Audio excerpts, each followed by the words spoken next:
All right. Thank you, everyone, for joining us. It's 4 minutes after the 30, and my name is Chadi Reyes. I'm Interventional Cardiologist at Detroit Medical Center. Today is a special program coming to you from Absence Medical. Thank you for the sponsor for the opportunity and for hosting a phenomenal panel that is unusual. And to my knowledge, I'm really privileged to have this great panelist, all women interventional cardiologists. The title of the webinar is Making Progress at All Fronts, More Diversity in the Cath Lab. The agenda for today, we're starting with Dr. Roxana Moran, bringing more diversity to the Cath Lab. Then Dr. Laura Young from Cleveland Clinic would say, why did I choose to become an interventional cardiologist?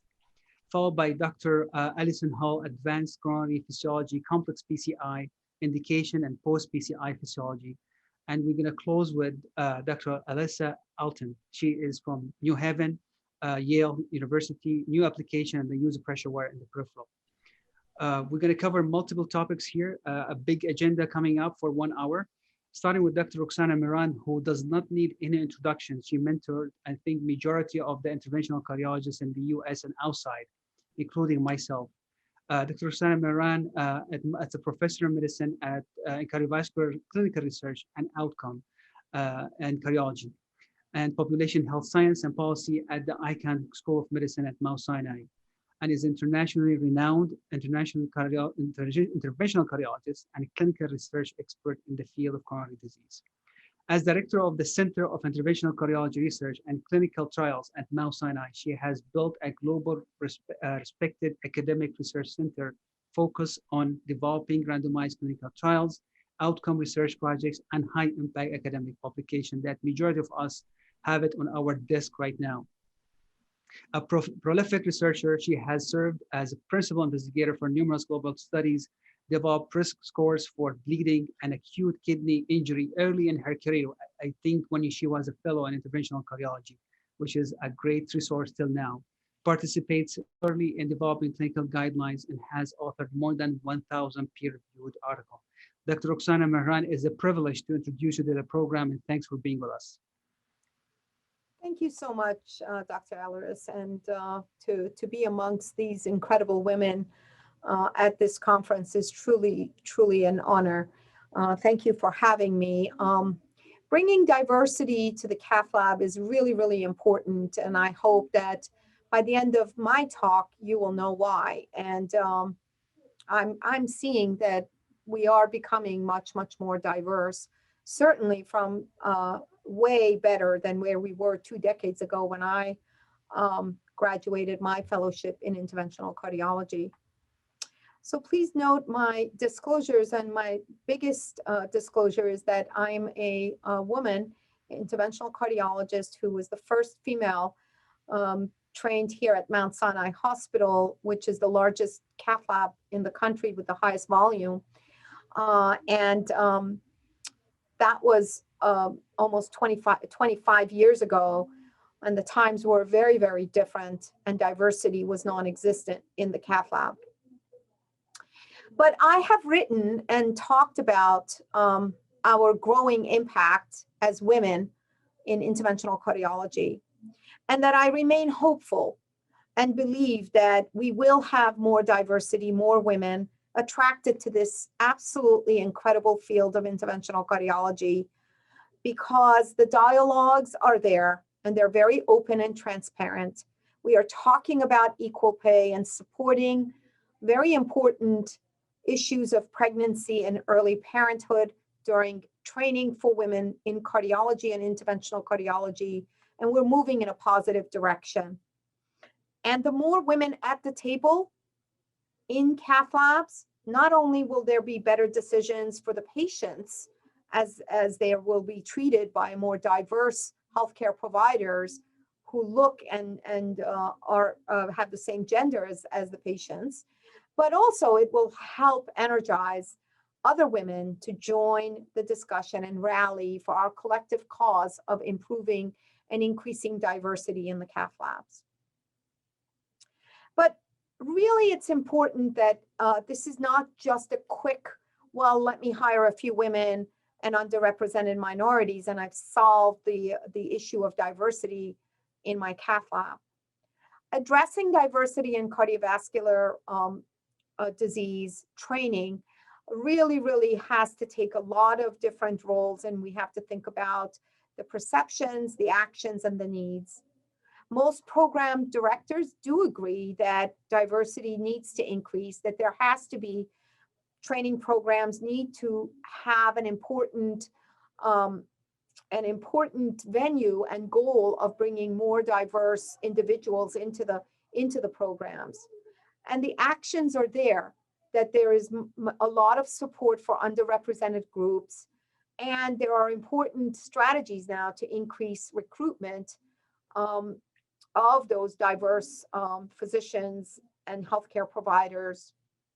But program directors also need to know what are the best practices in not just recruiting and training, but retaining these individuals. And for us to have to make sure that the goal of diversity in cardiovascular disease training is not only just in training, but also in keeping those physicians, those women and underrepresented minorities engaged and in practice 10 years, 20 years after their training. This is really important. There are important barriers, I think, by program directors in increasing diversity in training programs. And I think it's really important that we think about the factors. A lot of it has to do with the applicant pool, the overall culture of cardiology as a specialty, which is not a very family-friendly one. The lack of diversity in not just the faculty, but also the leadership in that institution. The lack of diversity in the community. If you come in and you're interviewing in a fellowship program that no one looks like you, you're going to have a less of a need to want to go there. And then, of course, the culture of the program. All of these have to be addressed, and I think they're really important. For women to remain in cardiology, one of the most important things are the role of a positive role model, both for men and women, but it's really important. And I think it's important that we have to figure out the continued attractiveness of cardiology careers to increase diversity in the workforce has to be alignment of cardiology culture with the trainees. These important preferences have to be addressed, and we have to be thinking about those, not just in becoming a more female-friendly, family-friendly, having positive role models. These are all really important. When you survey and you ask women and men about influencing retention in cardiology, the important factors, a lot has to do, and an important one has to do with having a female mentor for women. This is really important. It's interesting that men care about the importance of being an expert or innovator in the field, financial advantages, and important hierarchy. Seems like that's why they feel perhaps that you need testosterone to be in cardiology, because these are going along with those important issues of promotion and being at the head. But women care about their female mentor. And so what does that mean? If you would need to see that there are women in leadership position and in mentorship positions to be able to influence other women to be retained in cardiology. So these positive drivers that motivate fellows to choose interventional cardiology are really predominantly influence men, and the barriers to entering the field impact the women much more significantly because there are very few female mentors, and you can see the expertise, financial advantages, status, innovation. That's just what interventional cardiology is all about. So how do you increase female representation in interventional cardiology? You really have to we all have to lift each other up. And I think that a very important vision and framework for establishment of a formal program to support women in cardiology has to include a mission statement that advances the opportunity for female cardiologists throughout their careers, and a vision statement that promotes the recruitment and retention of women women cardiovascular physicians, and that you achieve gender parity across personal and professional career domains. These are really important. And how do you get there is through pillars of skill development, leadership, networking, mentorship, and advocacy. And then, of course, the interventions have to do with all of these very, very important abilities to be able to have support for women in cardiology programs. And I'm sure that if you are a program leader, I hope you are looking at this particular publication by Nushin Reza and actually think about how you could bring this into your program. Because if you have women in your program, you will improve your program, you will improve patient care, you will improve outcomes, you will improve your US World News report for diversity and inclusion. And we have to actually think about this. So the strategies are really important.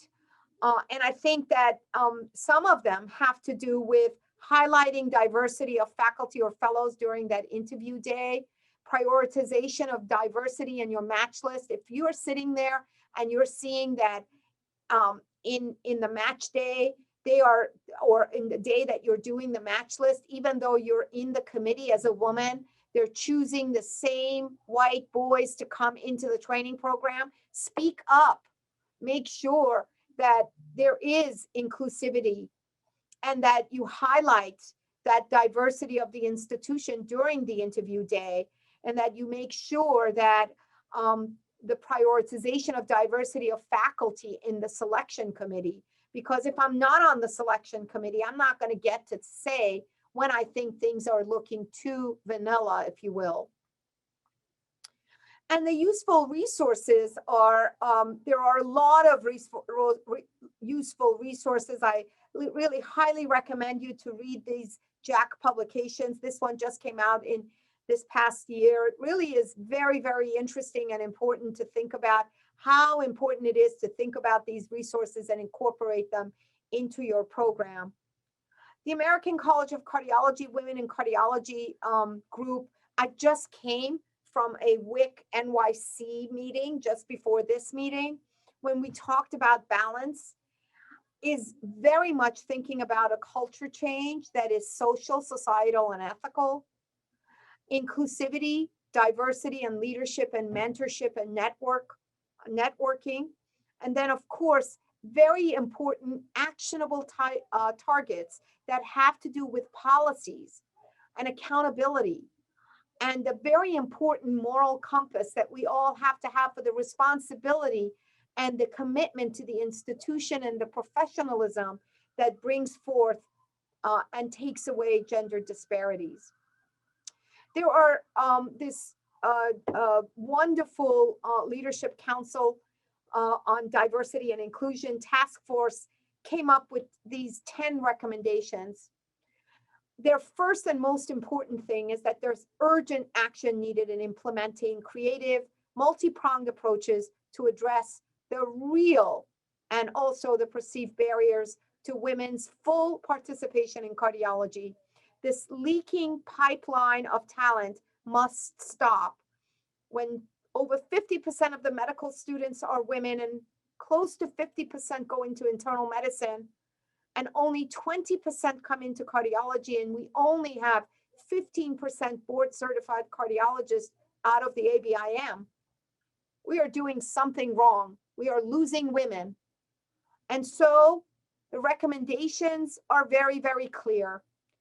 For employers, institutions, and practices, you have to have programs that support work-life balance, that recognize implicit bias and trains everyone on it, and adopts a zero tolerance for workplace harassment.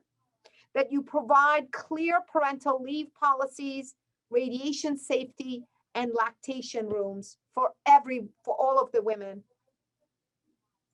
For academic, divisional, and departmental leadership, you must have mentoring programs and increase women applicants to fellowship programs. If you have mentorship programs, you will get this. For directors and accreditation agencies, you should work with ACGME to provide clear family leave policies and flexible training pathways. In the past, if I missed a certain rotation because of a family leave, I would have to repeat those, and there would be no other way to complete my fellowship. So women would cut off their maternity leave, their lactation, their time with their babies, just to be sure that they actually were able to complete their fellowship. This must stop. We have to have flexible hours and flexibility in making sure that women are able to complete their fellowship, even if they want to have a family.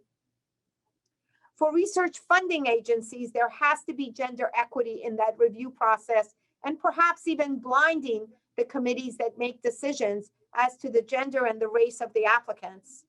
For professional societies, we must, and we are doing this at the American College of Cardiology. I can tell you that as a Board of Trustees member, diversity and inclusion is a very, very high priority for the American College of Cardiology. Collecting, publishing data on sex inequities, understanding who our members are, making sure that we are paying attention to their needs is going to be of crucial importance.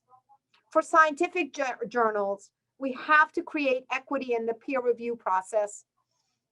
There are gender disparities in authorship, and we can, as editors, correct those. We're doing this in JAMA Cardiology. We're paying a lot of attention to making sure that there isn't undue difficult reviews for our female first authors. When we believe if reviewers are too tough, we'll go back to them and ask them to recalibrate that. For senior women cardiologists, shame on you if you don't lift up others. You have to improve the climate of women and mentor and sponsor the next generation. What else is there for us to do than to not to imagine lifting another woman up and bringing them to your own level?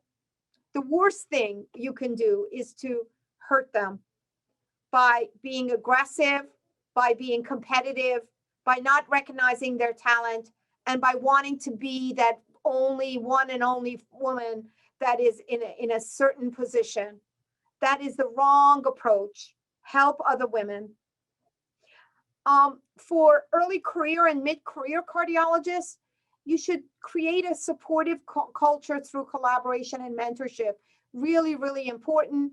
And the most important, the most populated arena of cardiology is our senior male colleagues and peer cardiologists. We need to make sure that they're in on this with us. And they are. They are the best. My mentors were mostly men. And they want to see, and they will see and promote talent. So it's important to make sure if those men do see bullying, that they actually recognize it and have zero tolerance and help promote these women. And for spouses, men and women, share the domestic work, the child care and the elder care responsibility. We must change the societal norms. Women in cardiology are a raft of otters. We are stronger together. And that is why we have done this Women as One and the several of the other societies and the support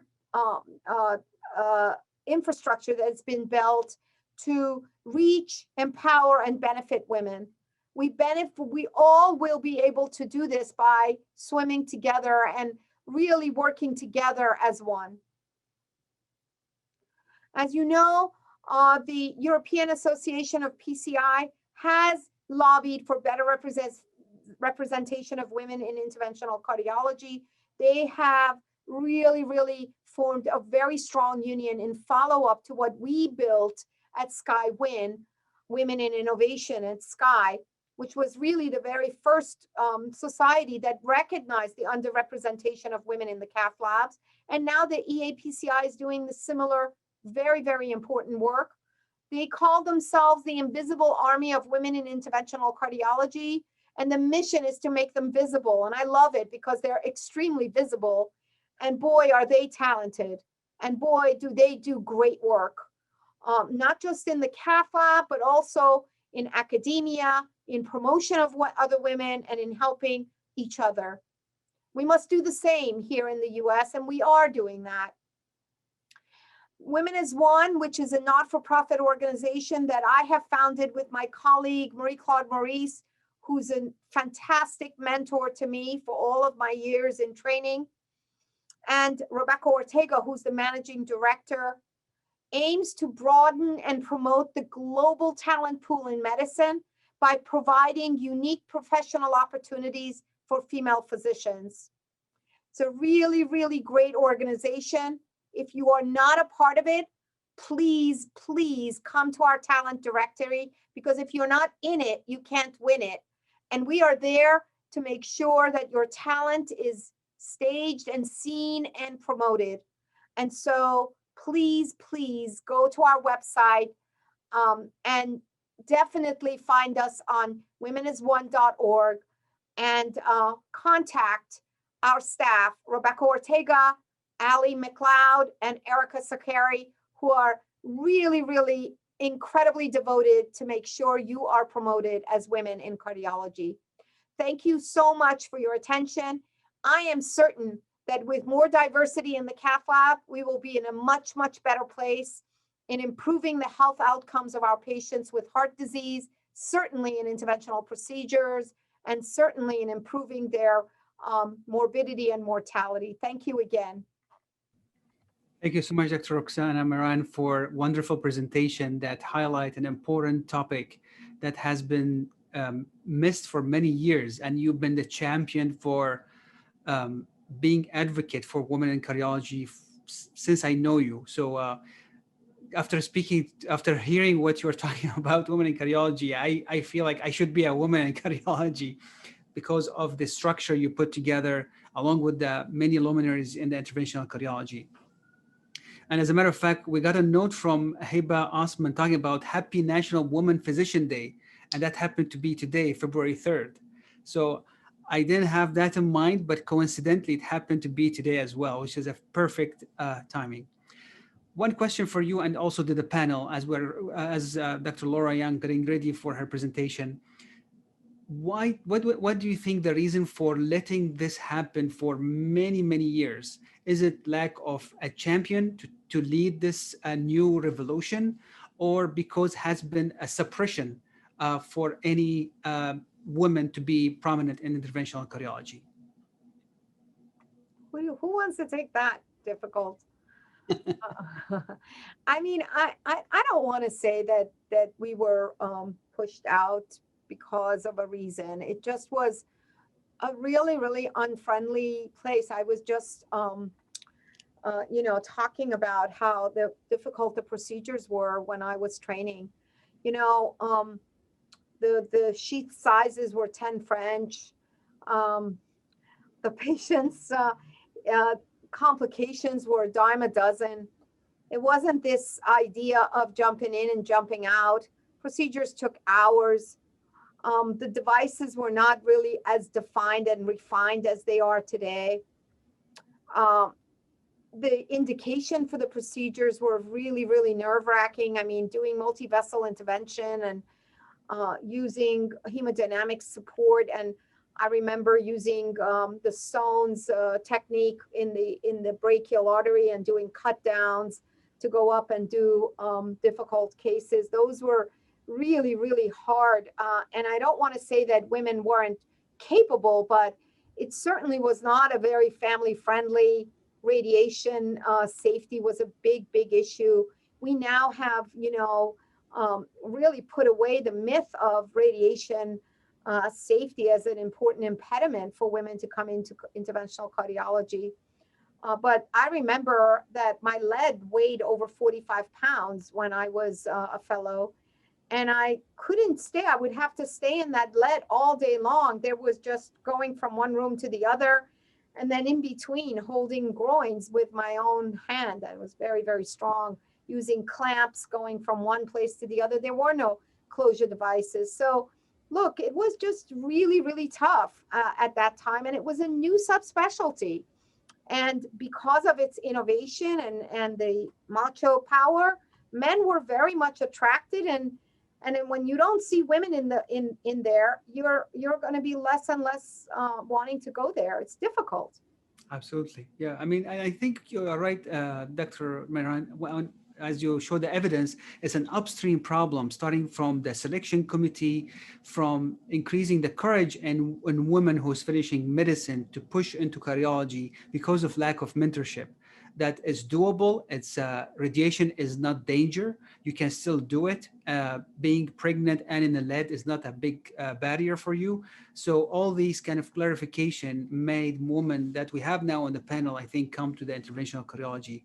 And I just want to show up, as you see there, the poll result for the first one. What are your personal thoughts about diversity in your cath lab? And 63%, they said, I have seen progress in my cath lab, but we need to increase, to have more awareness and to have more diverse as well. So still 63 thinks, majority of the audience think is still there's a gap need to be filled. But I love that 31% are saying that they already started. Cath lab is a diverse representation. Now, I don't know if we have a biased sample of a lot of women on this specific thing, and I think I'd love to see this polling result out perhaps during TCT, when we got a lot of machos on the panel and many participants coming from different parts of the world. I bet it's not 31%. I think it's a biased sample. But I do think that it's positive to see that there is some progress, but I also believe that we have a long way to go. Absolutely. There's Mina made throwing a comment as well. The issue, we're always there, but in 2021, it is permissible to speak about all sorts of diverse topics, including diversity and inclusion in the cath lab. Society has also changed and more coming. So I think this is all kind of a team effort, and definitely a lot of champions kind of took the lead on it.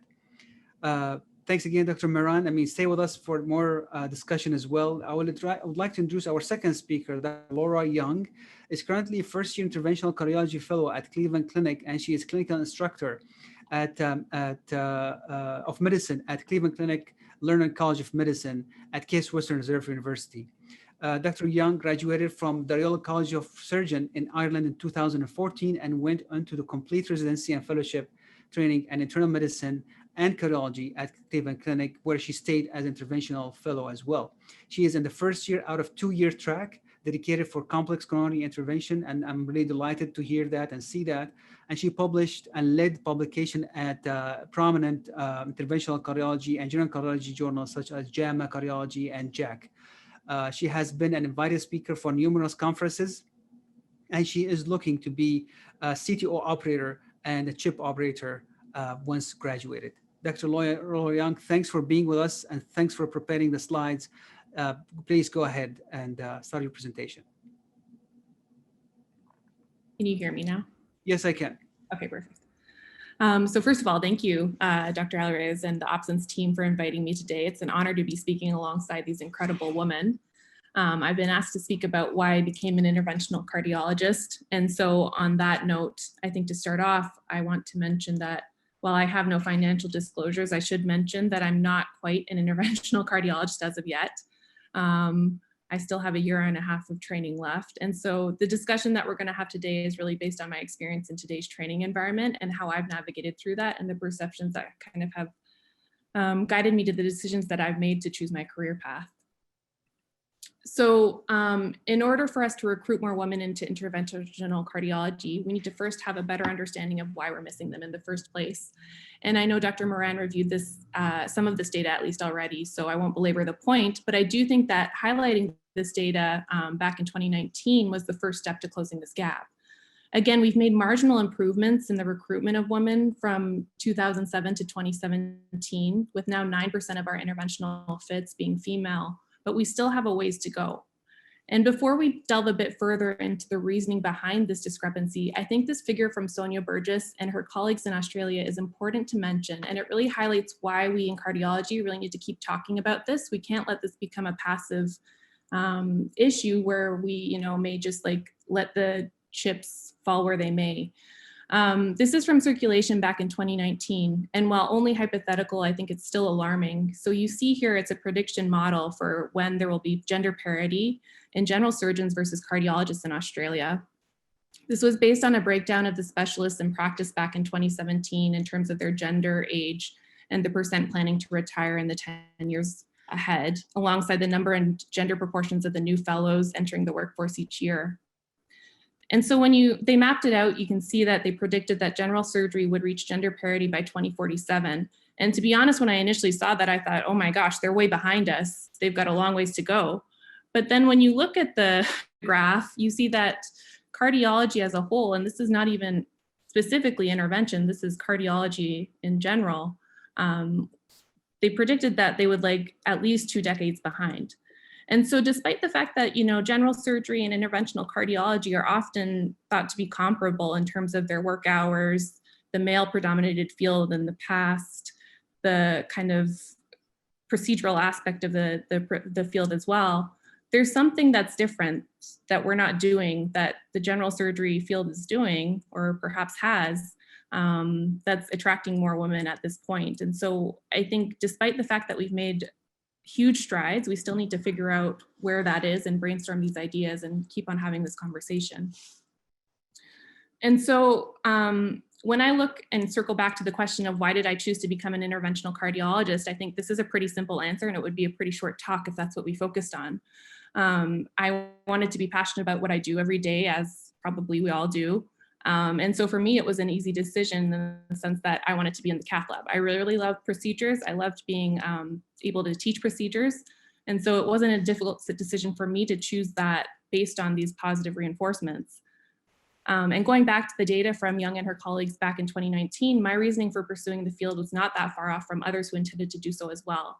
So you can see here the top 4 factors that contributed to Fitt's decision to pursue a career in intervention, and specialty features, of course, predominated. That's not too surprising. But the conversation that I think needs to be had is then why are women hesitant or simply not even considering a career in interventional cardiology? And even though I had already kind of decided my path when I entered general fellowship, I did have some concerns and kind of the negative factors that really did influence me, as Dr. Moran had talked about, that I was considering and thinking about when deciding what career path I wanted to take. And so I wanted to talk a bit more in detail about 2 of them, those being kind of the male-dominated boys club only culture that is usually stereotypically associated with interventional cardiology, and then also the work-life balance that we're often hearing about these days. The other thing just to mention, I think, is, this idea of 8 years of postgraduate training, is that too long? You look at, I have a couple of friends who were in the integrated cardiac surgery program here at the clinic, and they graduated last year. They're going on to be cardiac surgeons, or they've become cardiac surgeons now at their institutions this year. And I still have 2 years left of training to do interventional cardiology. It seems a bit backwards. And so that's something that I think needs to be addressed in the future if there's something that can be truncated or short tracked for us who have chosen this career and are sure of this path, that we can get there at an easier trajectory. So just to touch base on work-life balance, first, I think this has been a hot topic in general across the workforce, particularly with the pandemic forcing many people to work from home, where their boundaries of work and home life have been a bit more blurred. But I think this is something that every aspiring interventional cardiologist has to take into consideration, regardless of their gender. In the recent years, there was this shift to start calling this work-life integration as opposed to balance. And the idea was that instead of these 2 entities coexisting and thriving separately, they're both brought closer together, and so that one can live in harmony with both of them kind of being more cohesive. And so when this initially was introduced to me, this movement towards an integration of balance, of life and work instead of this balance beam, I was excited because I thought, that this was the key to figuring it out and how I would get my life together and everything would be on track. But honestly, for me, this concept was actually even more confusing. I felt even more at odds with myself trying to work through my values and how to align them so that they could be one cohesive unit. And I think for me, this is the key principle to promote, is that work-life integration or balance, or whatever you end up wanting to call it, it's a very individualized thing. there isn't one magic formula that can be universally applied because our values and priorities are different and they're constantly evolving. And my priorities today as a single fellow without children are inevitably going to change in the future. So even that then and there, you know, for a person on a personal basis, we're ever evolving. In the past, I think this work-life balance advice that was targeted mainly towards women and how they could balance being both the doctor and the mom, or the doctor and the wife, and wearing all of these hats and being the superhero. But as Dr. Moran pointed out as well, you know, by putting that stereotype of gender norms on the topic, you're biasing everyone to devalue what other people may consider as their priority and their values in life. And that makes it very hard to be in a workforce where you're kind of at odds with what other people are valuing and taking into appreciation for their balance of what they perceive. And so bear with me because this is a bit from the left field, but I do think that the key to understanding this concept of work-life balance in the kind of current era is by embracing the millennial mindset, which starkly contrasts the hierarchical and patriarchal culture of historical medicine in many aspects. Millennials are currently making up 40% of today's workforce, and by 2025, they'll be up to 75%. So a lot of companies, therefore, have been actually trying to study millennials and get into their thought process and understand them a bit better. And I think the overarching theme in all of these studies is that millennials value work-life balance more than prior generations, and they're looking for this alongside happiness as opposed to financial reward when they're thinking about their career tracks. And I think honestly and genuinely, this comes from the benefit of us having the wisdom and advice of our mentors who have been through the trenches and they've seen this and they've come out on the other side. And, you know, personally for me, a lot of the anecdotes that I've had from my mentors is it's an incredible journey, but it's critical to take time along the way to smell the roses. And the kind of one quote that always resonates with me when I'm trying to decide is something worth it is no matter how much you love your job, it cannot love you back. And so in this sense, I think what in the past may have been considered lazy as a stereotypical trait for these millennials. So, you know, things such as leaving early to go spend time with your family or not double scrubbing for that last case so you can make it to your yoga class instead. This should in reality be acknowledged as balance, or at the very least trying to find a sense of balance. And I think the same holds true when we're thinking about the stereotypical trait of impatience. You know, no millennial wants to wait in line. They don't want to wait for an order to come in. They ordered on Amazon Prime, it should be here by now. But this is because they're a product of their upbringing. They were born into a society where the information was literally at their fingertips with the internet. And technology has then allowed them to streamline much of their productivity in one way or another. And so this impatience, although let's face it, some of it is truly just impatience, but a lot of it can be promoted and turned into efficiency as well. And so in better understanding the traits of a millennial, both as a millennial myself, but also for my mentors in the baby boomer era, I think we can better create this environment that allows us to be transparent about our goals, and we can then promote each other to achieve them. So the other major negative factor that I wanted to talk about today was the boys club culture. This gnawing gut feeling of whether or not I have what it takes to be here to be an interventional cardiologist. And to be honest, this was my biggest hesitation when I was considering my career options. And this doesn't date back to, you know, just as a resident, this was in medical school as well. As a medical student, I had really been drawn to surgery and early on assumed that that would be my career choice. It was an easy decision. But pretty quickly into my first surgical rotation, I realized that I had absolutely no desire to be put in this setting where I was going to feel like a punching bag every day, essentially. And so, you know, after that rotation, it was very easy when people asked me why I had changed my mind. I said, I don't have this backbone to go into surgery. I don't have the guts to stick up for myself or the self-confidence to argue my opinion. And so I really continued to struggle with this mindset early on, especially in my first year of fellowship, where, you know, the learning curve is so steep. You're trying to figure out, is this a STEMI or not? What is this structure on the echo? How do I even do the echo? And then this idea of trying to walk on this tightrope and figure out how to establish myself as a competent cardiologist, but also be friendly and fun and nice and, you know, not too masculine so that everyone hates me. It's this internal battle for me that was constantly fueled by this lingering feeling of the imposter syndrome that I had, that I'm, you know, am I good enough? Can I do this? And I truly didn't overcome this until my second year of fellowship when I did my CIC rotation, where we do a month straight of running our 24-bed unit. And that month really allowed me to identify what kind of leader I was and how I could communicate this effectively without compromising my personality. And I think the biggest thing for me was this epiphany that, before that month, I cannot count how many times I'd walk into a room and the other healthcare workers would assume that I was a nurse, or I would give a verbal order for a patient and it would be delayed until a male colleague came along and said the same thing. And that would, aggravate me. I'd get irritated, I'd get upset. I'd, wonder why I'm doing this. But the problem was that these microaggressions created a vicious cycle, and it made it incredibly easy for me to doubt myself in this environment. And it wasn't until this point in my training in the CICU that I finally realized that these assumptions that people are making aren't personal. It's not something against me or my, my ego.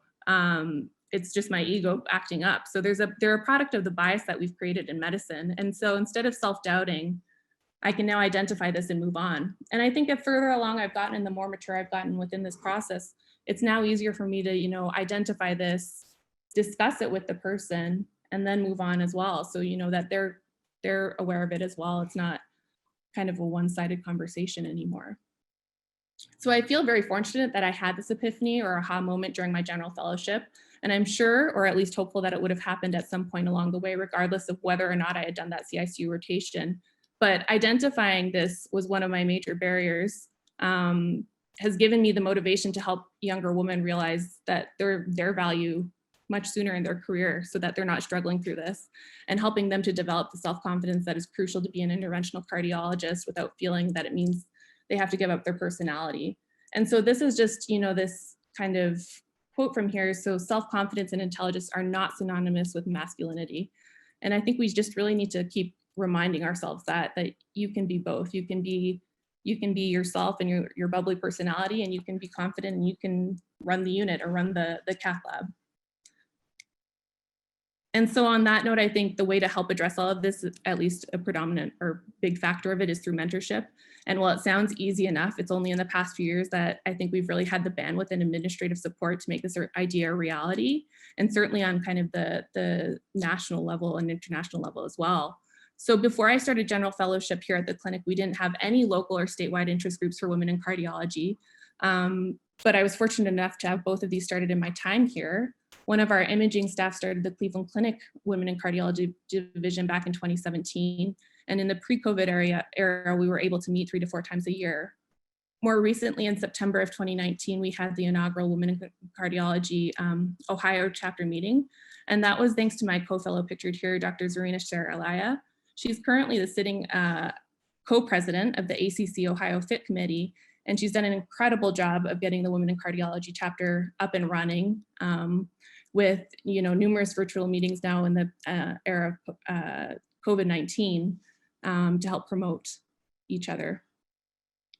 I think, when I think about mentorship, it seems like these are small steps because of, how simple it is to kind of create them and produce them, but it's monumental to be able to have this team of women who are able to support you and remind you that you're not alone.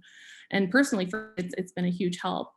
And then, of course, we have on the national level and internationally, EAPCI Women and Women as One, as Dr. Moran had talked about as well, which are great resources for anyone looking into intervention.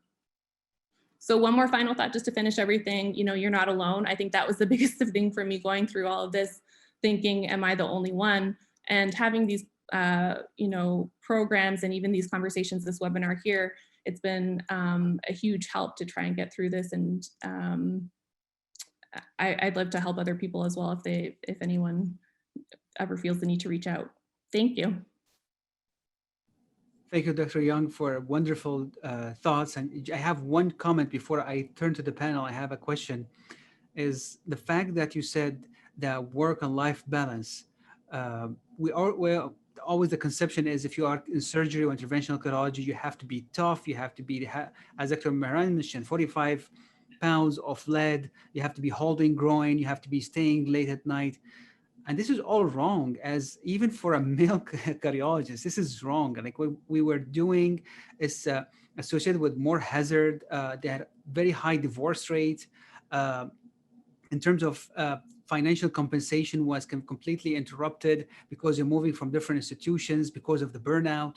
So what the woman did for the society as well as to the field is phenomenal, because it was an eye opener that this is something that is so considered male dominant because of the physicality of the specialty, but it's not actually. We were doing something wrong, and I don't want to be myself in that position where I am working late. I'm ready to work hard, but we were doing an extreme where people sleeping on the stretcher in the hallway waiting for the next cath to be at 4 a.m. because they were cathing all day long. So this is something, it's a changing culture that was initiated by the women in cardiology.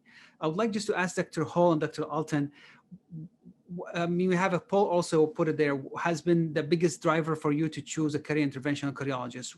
Dr. Hall, what was the main driver for you to choose that career? So I think for myself, similar to what Laura mentioned, for my own interest, it was truly my passion for interventional cardiology itself. I absolutely loved it. And for me, it was truly what I wanted to do in terms of the actual procedures themselves, what I was going to learn along the way. I'm trained in complex PCI, which had a particular appeal to me, as it does for Laura, it sounds like. And I just absolutely loved it once I got exposed to it, and it just stuck with me, and I knew it was what I wanted to do. You know, I love cardiology in general as a field for multiple reasons, but interventional specifically was my passion for the area that drove me forward. How about you, Dr. Alton? So I think the decision point for me was that as a cardiologist, no matter what, you're going to work pretty hard. And what is the thing that you want to come in the middle of the night for? So do you want to come in for a TE? Do you want to come in for a consult? And my experience was the thing I didn't mind coming in for and actually rather enjoyed was the STEMI. So then everything else fell into place after that. Actually, you're not the first one I hear that. I mean, since I'm going to leave my kids and come to work, I want to do it for a STEMI that change outcome, definitely. Thank you, Dr. Young, again, for the wonderful thoughts. And I think what you said is represent 99% of all women in interventional cardiology, the challenges and how they overcome it. And you illustrated that very nicely. While Dr.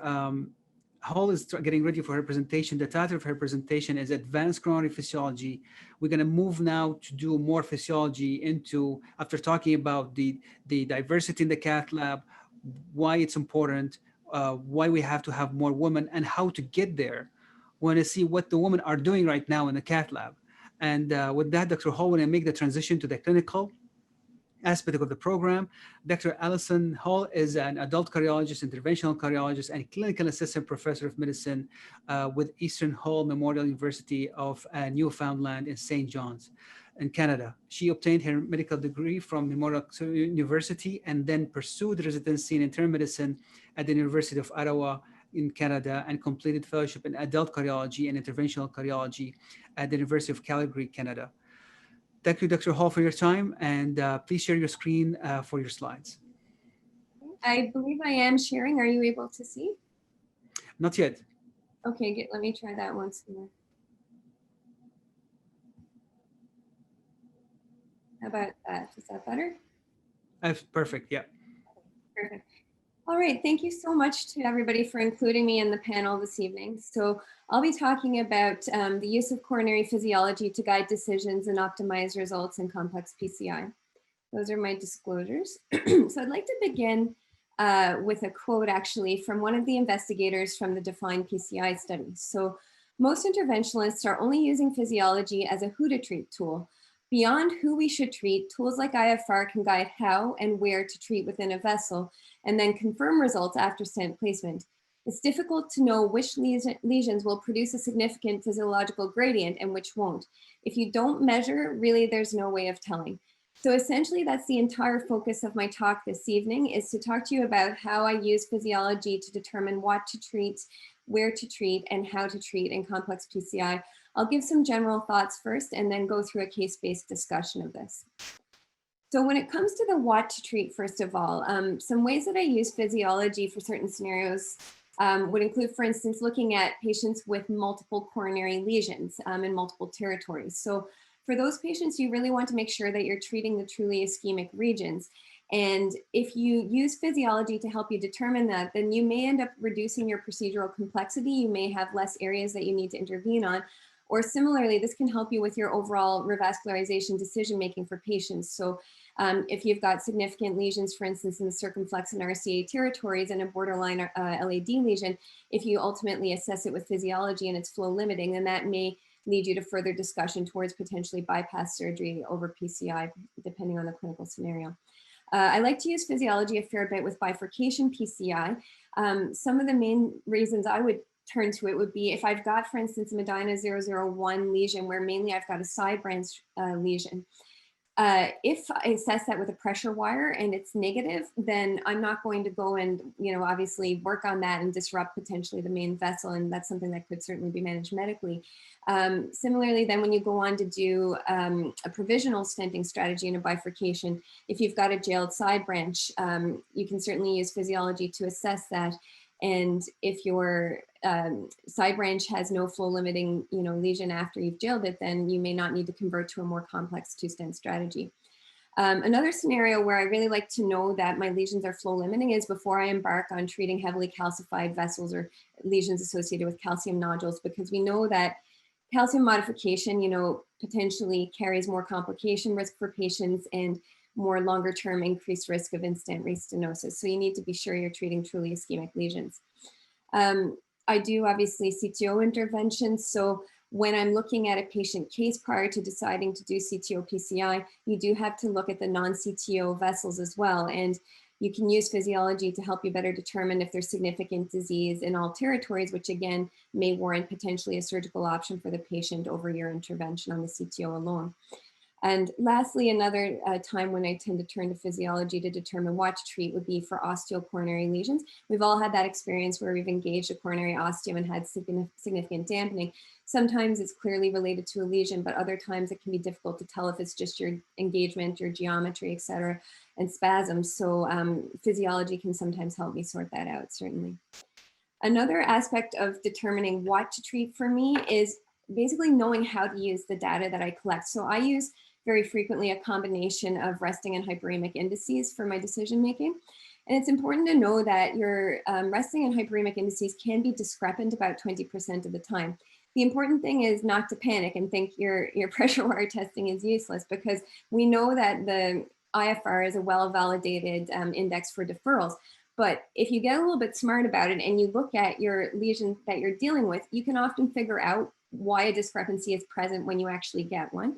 And I just wanted to go over that briefly. So for instance, you might have a scenario where you have a focal lesion in a vessel that supplies a large territory. And at rest, that focal lesion may have a negative pressure wire assessment and minimal resting gradient. But that vessel may have a large CFR, and when you do your hyperemic index, and you may get a positive FFR, that can be one scenario with a discrepancy.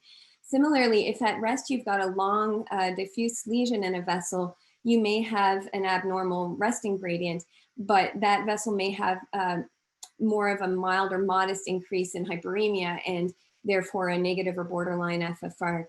So it's important to think about these things when you're getting your results for both resting and hyperemic indices. The other consideration is what myocardial mass is actually supplied by your coronary territory. So we've all had the experience with small OM branches and diagonals more frequently having negative pressure wire assessments. And it is important to keep that in mind. If you've got an angiographic stenosis that looks to be 70% severity or more, still a large portion of the vessels that only supply a small amount of the myocardial mass will have a negative pressure wire assessment.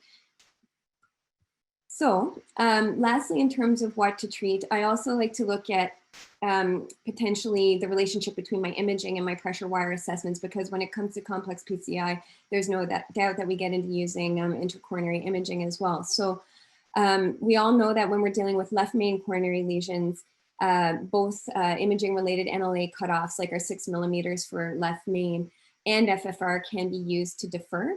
When it comes to non-left main coronary lesions, we certainly can use imaging to help with our decision making there in terms of whether to intervene or not. But it's important to keep in mind that it's probably better to use MLA in that setting potentially to defer PCI rather than to guide you to proceed with PCI. Maybe better to go with a physiologic index in that instance. And lastly, imaging in this scenario can be important to more so look at your plaque characteristics, because rather than simply physiology alone, we know that, for instance, with results of Prospect 2, et cetera, that certain plaque subsets portend higher risk and influence outcomes for patients like your thin cap fibroatheroma, for instance. So next, in terms of the where to treat, just general thoughts. So this is where physiology helps me determine how much stenting do I actually have to do. Do I have a focal lesion in a vessel? Do I have a couple of focal areas that I need to treat? Or am I in fact faced with a diffusely diseased vessel? And am I better off here looking at potential medical therapy or grafting, or do I just need to go and do very careful PCI of a long segment?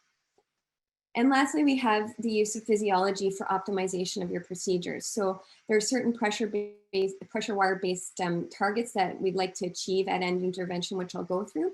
And that may need to be done through post-dilation of our currently stented segment or through addressing additional lesions in the vessel. And of course, imaging is a big component of PCI optimization as well.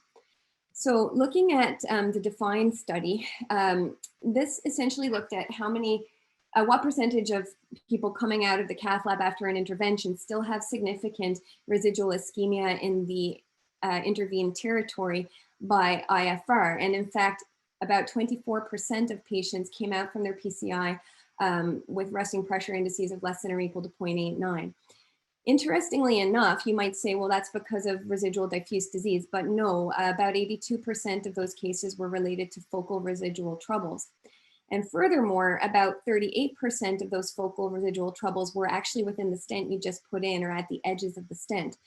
So that really leads us to think that we could use our physiology here to try to further optimize results for patients. And theoretically, if we did that, we could reduce our ischemic burden down to probably 5% post-procedure.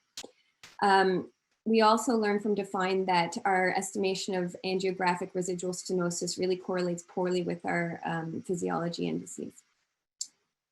So in terms of those post-PCI physiology-based targets, we know that from FFR studies, if you can achieve a post-PCI FFR of greater or equal to 0.9, generally that's associated with reduced events for patients and reduced future PCI. And with DEFINE 1-year data, we see that similarly, if we can achieve an IFR of greater or equal to 0.95 at the end of our case, then there's less recurrent chest pain and improved outcomes for patients at 1 year. So now I'd like to just go through some cases that illustrate how I've used some of these indices to help with decision making. So this is a patient who I had met actually years ago. He had a previous stent, he's a young gentleman with a previous stent in his mid-LAD, and he's now got recurrent significant anginal symptoms. And you can see at Cath, it looks like there's probably a significant ISR within his previous stent. There's also this area of moderate looking, but perhaps long segment of disease in the proximal LAD. So in this case, I performed a DPR pullback assessment. The initial DPR value, I should say, was positive at 0.85 for ischemia, as was my FFR in this case. So you can see their concordant values, FFR 0.74.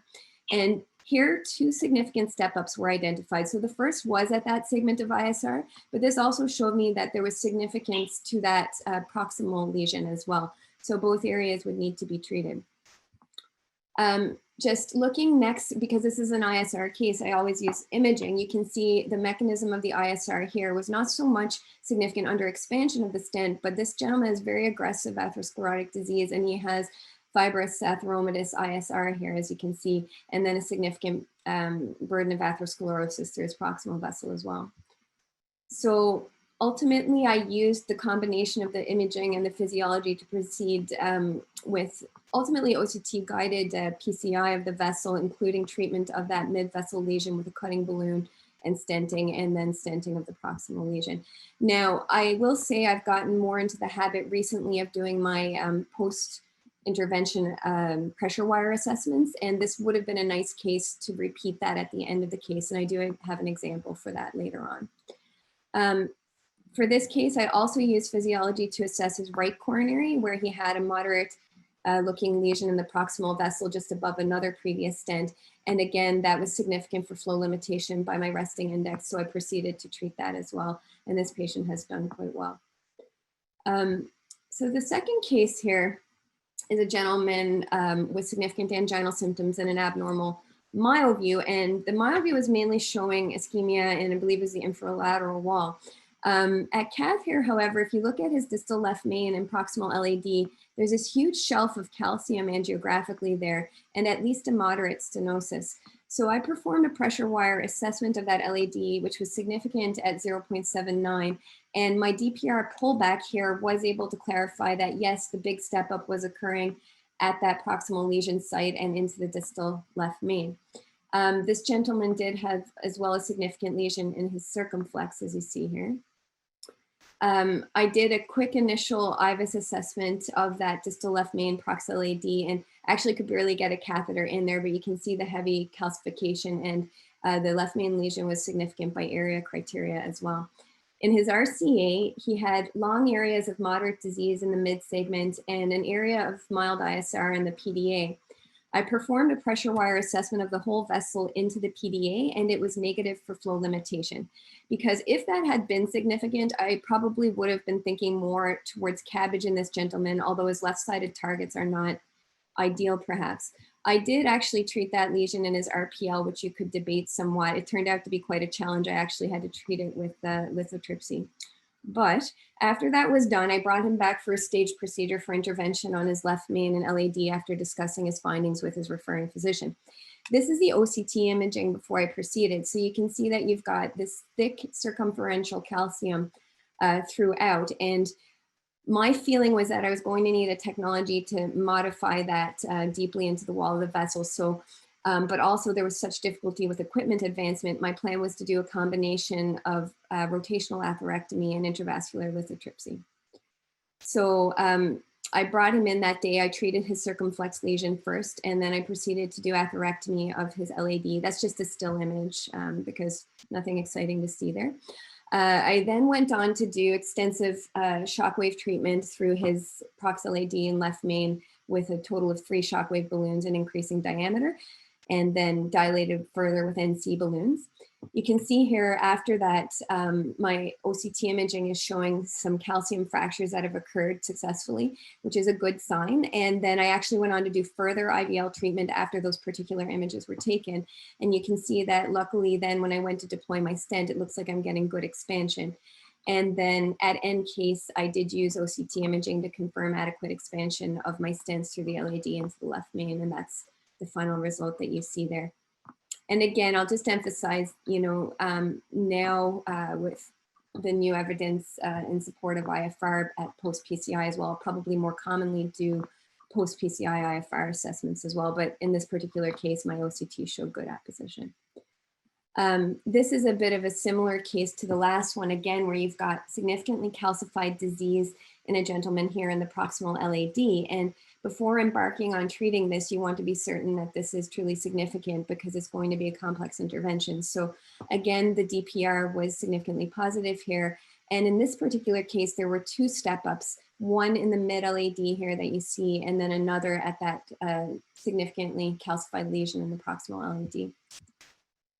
So this was an initial IVUS image. Again, it's pretty poor quality because it was tough to get a catheter in there at all. And I did a brief inflation early on just with the 3.5 millimeter NC here. And this is a good idea of what not to do. If you stopped here and saw that that balloon didn't have a significant waist, you'd really be doing a disservice to this patient because you can see that the actual diameter of the vessel is much larger than that. And you're simply inflating a balloon in this shell of calcium. So I went on to treat again with IVL, which luckily I have available at my center on special access, and performed a total of 80 pulse treatments throughout that segment. And you can see now the difference that prior balloon 3.5 didn't have a waist, but certainly my 4.0 balloon did. And then post-intervention, nice expansion of a 4.5 NC balloon. And then he was treated successfully with confirmation of expansion by imaging.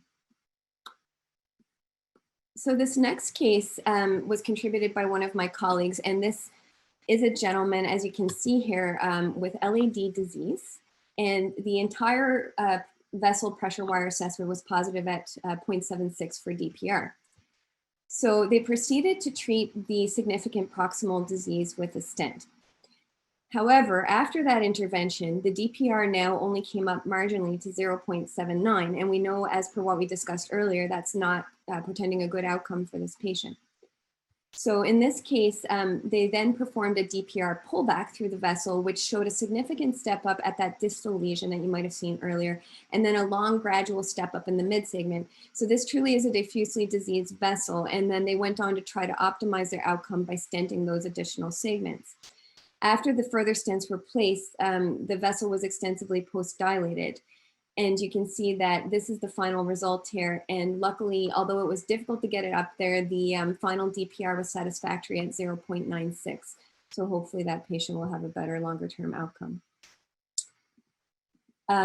This is a case where a gentleman was referred with a combination of significant anginal symptoms and syncopal episodes. You can see at Cath here, we have disease in the LAD and also in the diagonal, large diagonal branch there that's bifurcating. So you can probably appreciate at the bifurcation with the diagonal, there's a somewhat focal looking lesion in the LAD, but then you've got this long segment of at least moderate disease proximally. So the FFR was significant at 0.77 and the DPR was as well. And then the bifurcation, the diagonal itself was just at the limits of positivity or just above the cutoff with DPR of 0.9 and FFR at 0.8. So the question is with that LAD, could you get away with stenting something focal there, or is this a diffusely diseased vessel? So I don't have the ability to save my runs from my pressure wire yet, so I just have to take pictures, so that's why it's like this. But basically you can see a significant jump at that mid lesion with the bifurcation with the diagonal, but then there's this long further increase throughout that proximal segment of disease. So in that gentleman's particular case, he was actually discussed at our cardiac rounds because he did have lesions in his other vessels as well. And given the diffuse nature of the LAD disease and the bifurcation involvement, we did decide to treat him with bypass surgery. Lastly, this is one other case of a complex scenario I have where a gentleman had a very remote cardiac event and looks like he probably had a completed inferior MI on his ECGs many years ago, has a severe cardiomyopathy now that's symptomatic. And at Cath, you see there's a CTO and diffuse disease throughout his dominant circumflex system.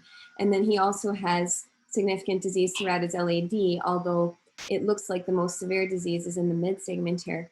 I went on to assess that further with a DPR, and that was highly significant at 0.76 for the entire vessel. But I did a DPR pullback, and that told me that while there was a big step up in that mid segment, as I suspected, again, there was a long gradual step up throughout the proximal vessel.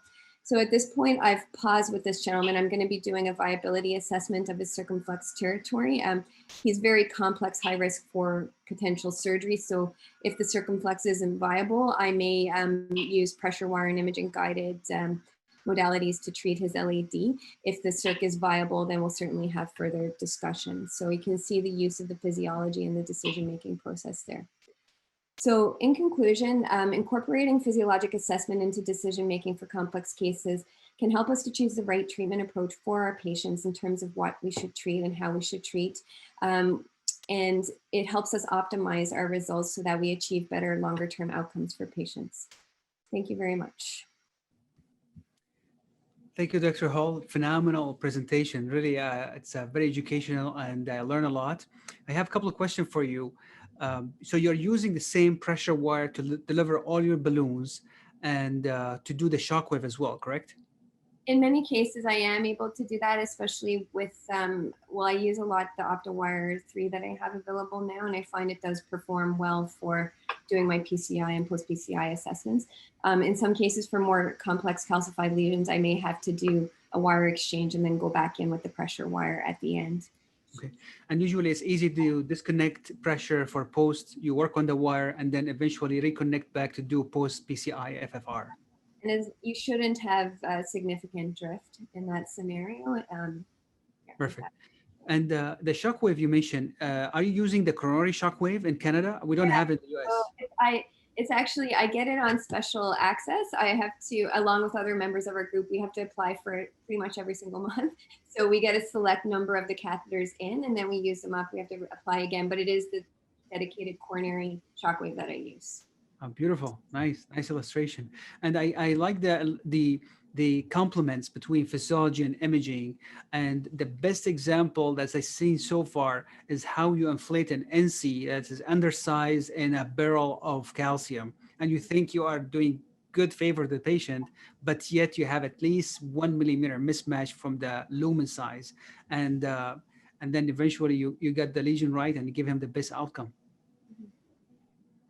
And then we have some poll coming up here. According to you, in what percentage of cases should you perform post-PCI physiology?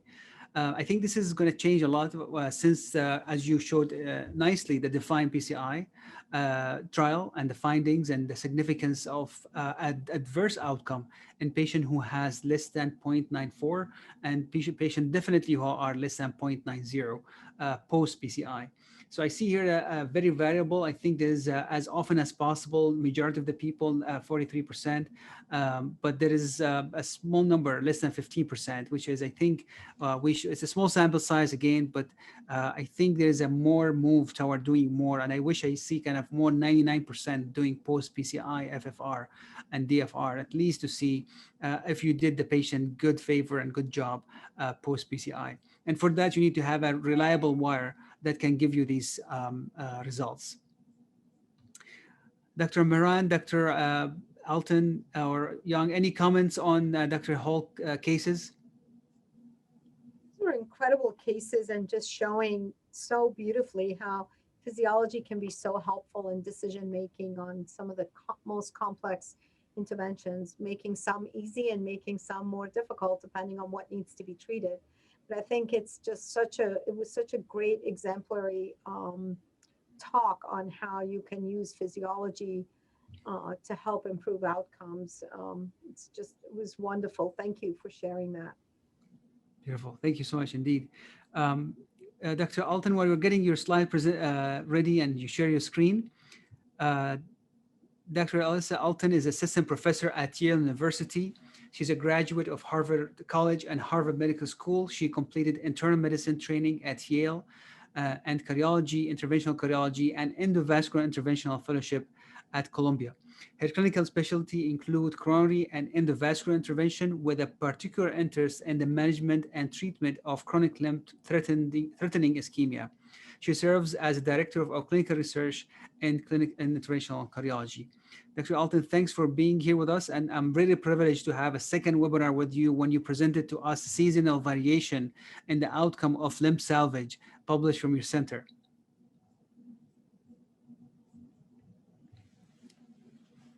Can you please unmute yourself, Alyssa? I'm sorry, I might have missed that. Did you just ask me a question there? I'm sorry for that. No, no worries. Yeah, I'm just waiting for Alyssa, Dr. Alton, to unmute herself. Oh, yes. Perfect. Better. Okay. Well, thank you so much. Thank you for that kind introduction. And it's really just such a pleasure to be with this panel. So I am an interventional cardiologist, but I have gotten a little lost in the foot. I really enjoy thinking about applications of things that we do in the coronaries to my patients who have chronic limb-threatening ischemia. So I wanted to show an example of essentially that it is possible to do a hemodynamic assessment in a limb and to sort of peak our thinking process about how this may be useful in treatment and prognostication amongst our most critically ill PAD patients. So I have no conflicts of interest. This is a 76-year-old man. He has CAD. He's had a CABG and a surgical AVR. He has diabetes and had a left lower extremity DVT after a recent fall and a tibial plateau fracture. He's not very ambulatory at baseline, so he had chronic left heel ulcerations that became worse after he was immobilized from the tibial fracture. As far as his medical therapy, he's on guideline-directed medical therapy for PAD, inclusive of aspirin, an ACE inhibitor, a high-dose statin, and rivaroxaban. His physical exam is notable for well-controlled blood pressure, He has 2+ pitting edema bilaterally. The left is worse than the right after the DVT. He has chronic venous stasis changes and hyperpigmentation. As far as his pulses, he has 2+ femoral pulses bilaterally. His popliteals are 1+ on the right and non-palpable on the left. His right DP and PT are biphasic bilaterally, and his left PT is biphasic, and his left DP is absent. So as suggested by his physical exam with his normal 2+ femorals, the distal aortic angiogram shows patent common iliacs, patent external iliacs, and patent common femorals.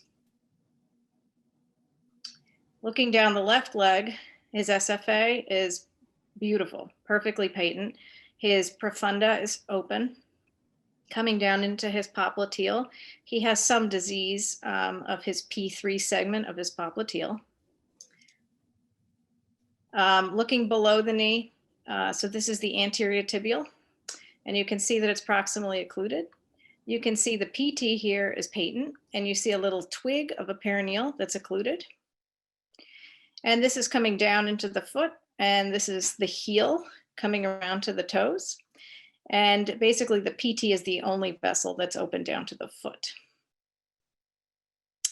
So the dogma for these cases is that a single vessel inline flow to the area of the wound should be sufficient for wound healing. And this patient has really preserved inflow down the iliacs, common femorals, SFA, a little bit of popliteal disease, but nothing crazy, and inline flow to the PT. However, clinically, these wounds were non-healing. So whatever we think he has, whatever we think the supply is not sufficient for the actual demand of this wound. So in this case, we placed a 6 French long sheath from the right CFA up and over to the left.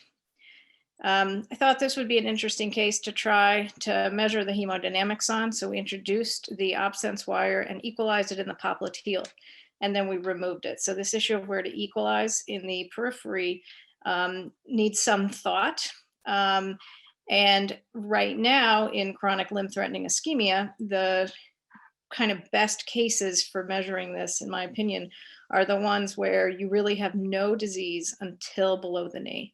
Because if a patient is presenting with a wound, typically they'll either have multi-level disease or isolated tibial disease. So if you can normalize somewhere, and I think the popliteal or the SFA may be the best, you want to sort of exclude anyone right now who doesn't have, you want to exclude anyone who has significant inflow disease. So then I removed that wire and then crossed the PT, which we saw to be open, with a Fielder FC and a Caravel microcatheter.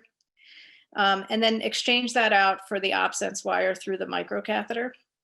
And I measured the FFR at the ankle after 600 micrograms of intraarterial nitroglycerin, and it was 0.68.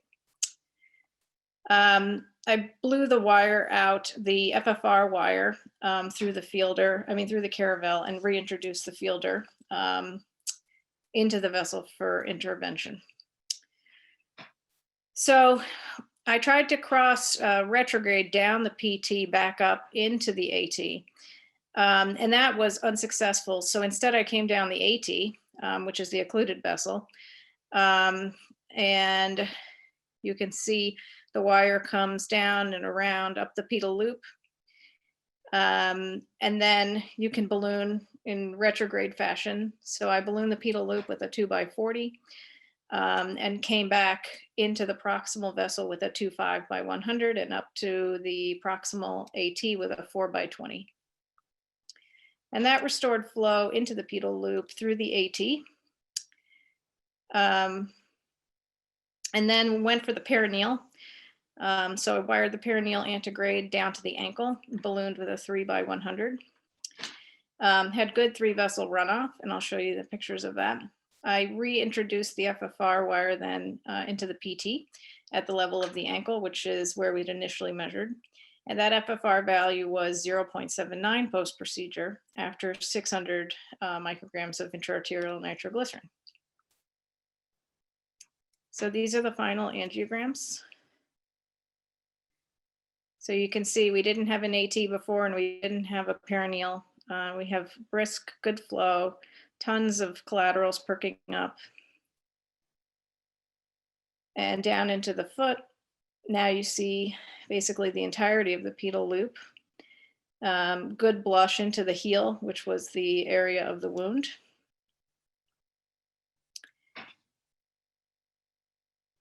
And he subsequently healed his ulceration within about 3 weeks post-procedure in a wound that he had had for several months. So the learning points here are that measurement of FFR is feasible in the lower extremity. And this ability to disconnect and reconnect the wire is key because I don't know what these numbers mean. And I think this issue that you guys had brought up previously of measuring pre and post procedure, we certainly know what it means pre-procedure in the coronaries.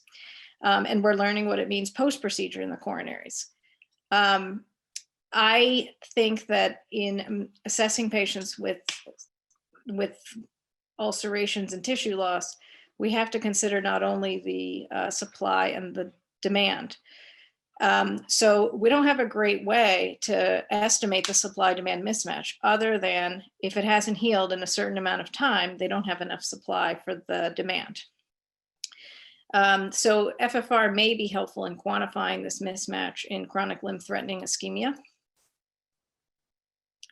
So as far as future directions for applying hemodynamic assessment in the lower extremities, we'll need to determine the optimal induction of hyperemia.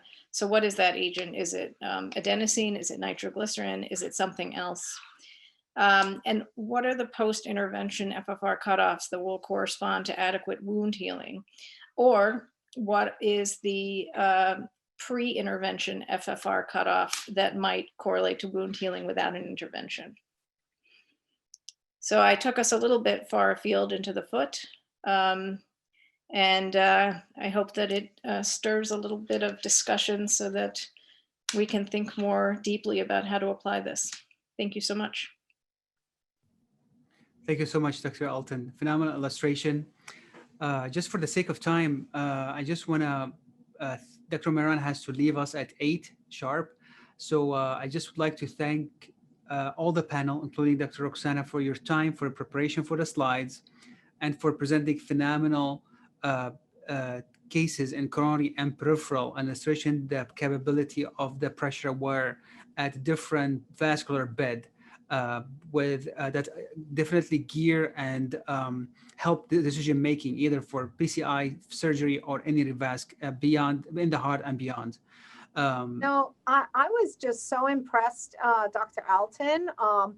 I had not seen this, the pressure wire used in the lower extremities, especially in critical limb ischemia and especially in ulcer healing. I'd love to see that you actually do a study to see if it correlates with wound healing. I think that would be fabulous. And to understand the cutoff points in the peripheral vasculature would be incredibly important. So congratulations on that work. And I look forward to seeing what you're going to do with this going forward. Absolutely. And Alton, I think normalization in the popliteal was key. As you said, you have to have no inflow problem to make sure you have at least a normal vasculature before you drop the pressure beyond the area of interest. But definitely in this case, the pressure wire helped you decision-making and ultimately helped the patient to get better healing. Any final thoughts from Dr. Hall, Dr. Young, Dr. Moran? I am not a peripheral interventionalist, but that was really fascinating, very exciting to see something new, and hopefully it will undergo further study, like you say. Thanks for sharing that. I feel like in this panel, the only person... Everybody wants clinical data. Isn't that great? So OPSEN has to know that this is great, but now we want some real prospective data. Absolutely. Absolutely. This is key. And I mean, that's what's going to guide us going forward. But Dr. Alton already illustrated that as a first case report. Maybe if he has a series of cases, that will be the answer coming soon. That would be great. We hope so. Great work. Dr. Young.